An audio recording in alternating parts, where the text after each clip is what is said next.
আপনি ভাবছেন আপনি মুর্শিদাবাদে এসছেন আর রুম নিয়েছেন আর রাত্রেবেলা আপনি সুন্দর ঘুমাবেন। হতে পারে আপনি কোনো বিজনেস মিটিংয়ে গেছেন, আপনার লেট হয়ে গেছে, আপনি আছেন গোপালঘাটের সামনে কাকা রেসিডেন্সিতে।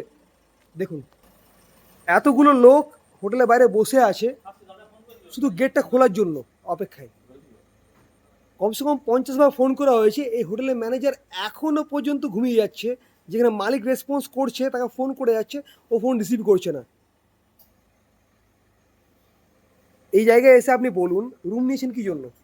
রাত্রিবেলায় স্টে করবেন, হয়তো 3-4 ঘন্টা ঘুমাবেন, আবার সকালে উঠে আপনি নিজের মিটিংয়ে একদম বেরিয়ে না, যাবেন। একদম না, বেকার বেকার বেকার বেকার বেকার, একদম না, বেকার। কি কারণে বেকার?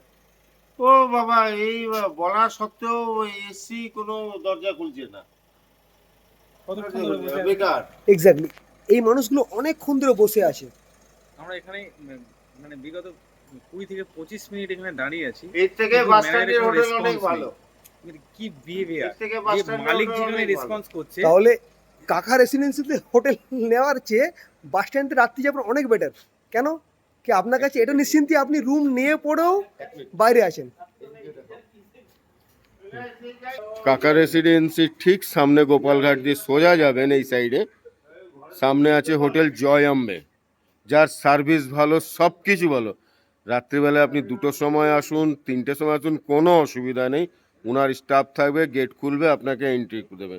কিন্তু এই হোটেলের ম্যানেজার এতটাই মালিক উনাকে, মানে কি বলবো, কি কি বলে এটা? মাথা চাপিয়েছে। মাথায় চাপিয়ে রেখেছেন যে অল ইন অন উলি, মালিকের কোনো অস্তিত্ব নেই এখানে। ঠিক আছে, তো এরপর থেকে আপনাদের করব, প্লিজ কাইন্ডলি এই হোটেলে আসার আগে 10 বার কেন 100 বার বা 1000 বার চিন্তা করবেন কি কাকা রেসিডেন্সিতে রুম নেওয়ার চেয়ে আগে অন্য কোথাও দেখে নেবেন। এর চেয়ে বেশি আর কিছু বলবো না। Thank you.